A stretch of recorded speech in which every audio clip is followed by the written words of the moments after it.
E disse o Senhor Deus a Moisés: a minha presença irá contigo, e eu te darei descanso.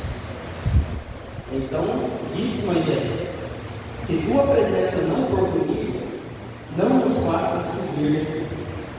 Amém. Os irmãos podem tomar seus assentos.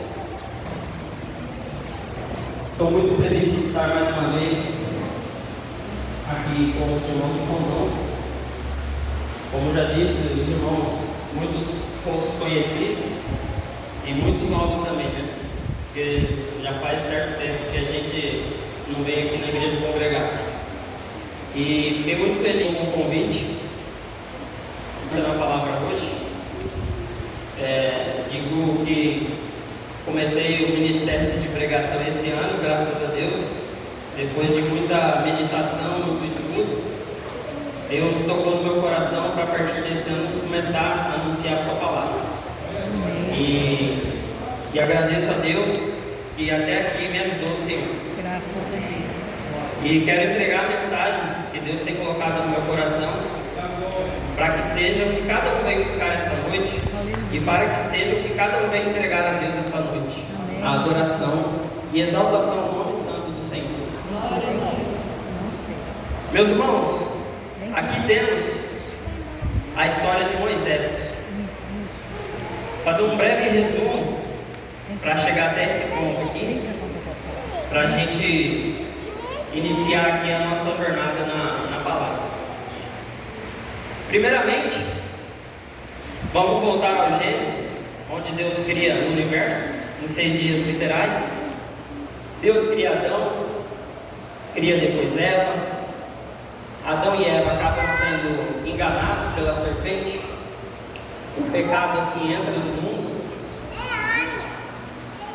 Deus, pela sua infinita graça, como Ele é sábio desde o princípio, no momento de pecado de Adão e Eva, Deus sacrifica um cordeiro para poder cobrir o pecado de Adão e Eva. Então Adão e Eva ficam vagando pelo mundo, gerações passam e chegamos a Noé. Nessa situação que a gente chega em Noé, o mundo já está todo corrompido. Vamos tentar imaginar que está quase igual aos dias de hoje, né? Só que um pouquinho pior. Então Deus decide acabar com a humanidade, mas não completamente. Deus escolhe um homem, Noé. A sua linhagem, Deus abençoa, Deus o capacita, dá todas as plantas para Noé construir a arca. E assim Deus consegue criar uma nova linhagem, vamos dizer assim, uma nova linhagem de ser humano para viver nessa terra. A terra sofre um grande apocalipse chamado dilúvio. Muda-se o ecossistema, muda-se os continentes, montanhas são criadas.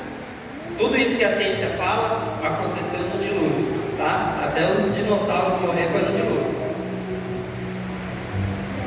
Seguindo a história, passando mais algumas gerações, não muitas gerações, chegamos à história da Babilônia, a primeira cidade, ali na planície de Selá. Um homem se levantou como um grande rei para mandar no mundo todo da época, né? E esse homem era Nimrod, se levantou com grande poder. E assim, ele convocou toda aquela geração para criar uma torre, para afrontar o nome de Deus. Deus, antes que tudo acontecesse do pior, Deus decide dividir as línguas naquele momento. Deus divide as línguas, o mundo, as pessoas são espalhadas pelo mundo. Cada um entende mais o que o outro fala. Passado mais 3 gerações, Deus continua seguindo na linhagem sanguínea de Noé. Deus escolhe um homem chamado Abraão.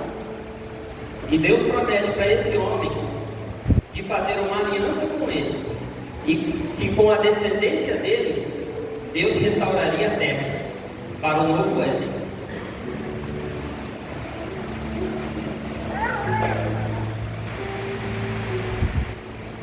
Então, da descendência de Abraão, Deus faria o novo Éden na terra.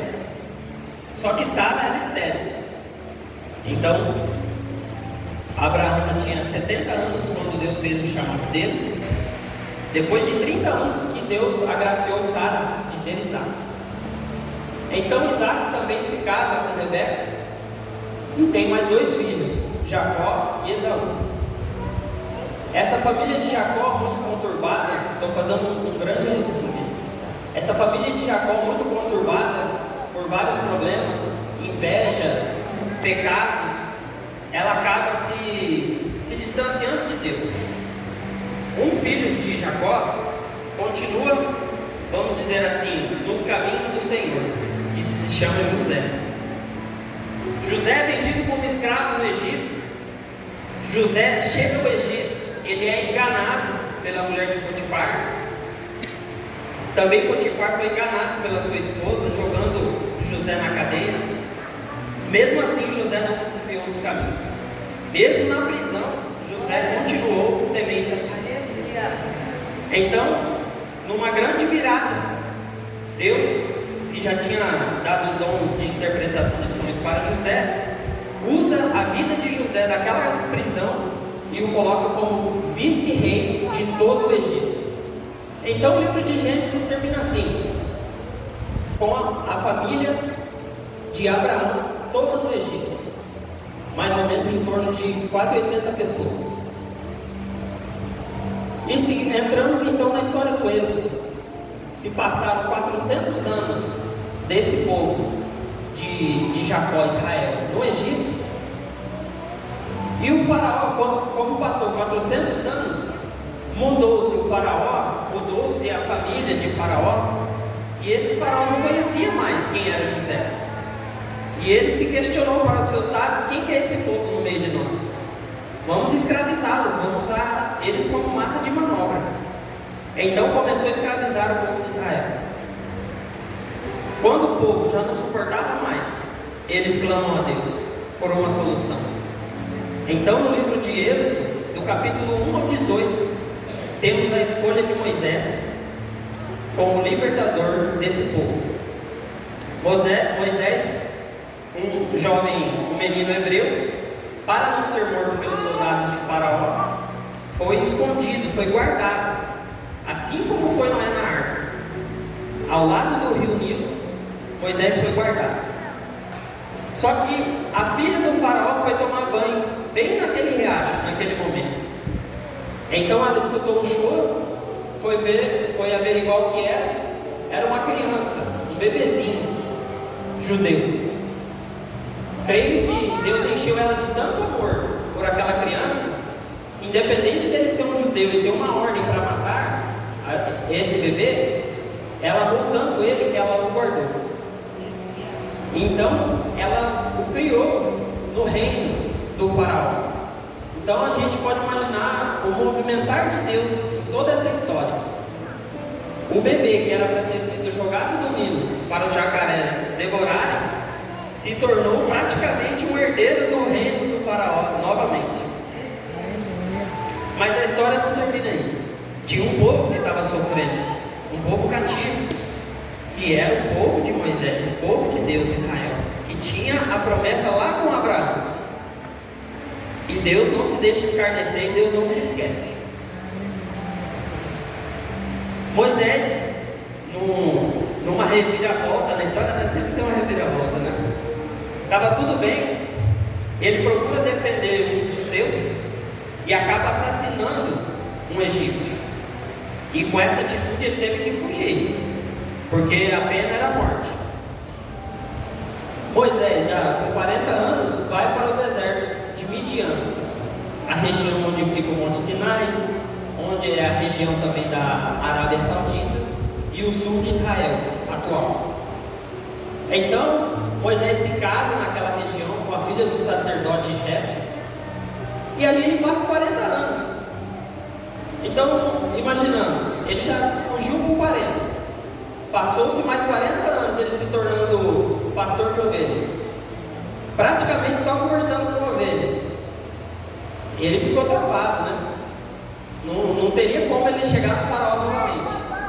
Então numa das suas jornadas com aquelas ovelhas, com aquele rebanho, Deus o chama do Monte Sinai pela sarça ardente e o convida, o chama, quase que o força, né, a ir libertar o povo. Só que Moisés já sabia no fundo do coração dele que tudo aquilo que Deus fez até então já indicava que era esse o caminho dele. E Deus dá um apoio para ele, que era seu irmão Arão. E seguimos na história do Gênesis, do Êxodo, desculpa. Então, Moisés volta para o Egito para libertar o povo, já com o poder de Deus junto com ele. O faraó não quis nem saber. Falou, não tem como eu perder 2 milhões de mão de obra do dia para a noite. Então Deus fala para Moisés, Moisés, é o seguinte, deixa que agora é comigo o negócio. O rei não quis disputar, deixa que agora é comigo. E é assim que Deus faz, Deus avisa, nos chama, e se a gente não tomar posição, Ele vai chegar na sua vida e falar, deixa comigo. Amém? Amém. E é assim que funciona. Moisés foi a mesma coisa. O faraó, muito teimoso, coração amarrado, amargurado, não quis libertar o povo. E historicamente, arqueologicamente, a gente tem muitos relatos de que cada praga que Deus mandou foi como se fosse uma derrota para cada ídolo que tinha no Egito. Cada praga que Deus foi mandando, o faraó ia lá no Egito, lá nos sacerdotes,